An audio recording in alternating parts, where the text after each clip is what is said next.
নমস্কার, আমি সৌরিত্য দেবনাথ। আমি দুর্গাপুর ওয়েস্ট বেঙ্গল থেকে এসেছি।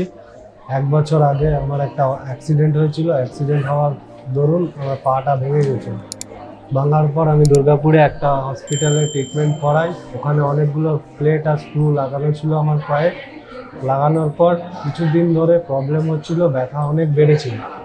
বাড়ার পর আমার বোন যশোদা হসপিটালে কাজ করে, ওই আমাকে সাজেস্ট করে ডাক্তার মনোজ চক্রবর্তীর কাছে দেখানোর জন্য। আমি ওখানে ডাক্তার মনোজ চক্রবর্তীকে দেখাই। দেখানোর পর উনি আমাকে সাজেস্ট করেন হায়দ্রাবাদে আসার জন্য যশোদা হসপিটালে। আমি যশোদা হসপিটালে 2 দিন আগে আমার ওটি হয়েছে। স্যার সব প্লেট ইমপ্ল্যান্ট রিমুভ করেছে। এখন আমি আগের চেয়ে অনেকটা ভালো আছি। Thank you Yashoda hospital and Manoj Kumar. 6 মাস ধরে আমার প্রবলেম ছিল, আমি হাঁটতে পারছিলাম না আর প্রচণ্ড পায়ে ব্যথা বেড়েছিল। ব্যথা বাড়ার পর আমি স্যারকে দেখাই।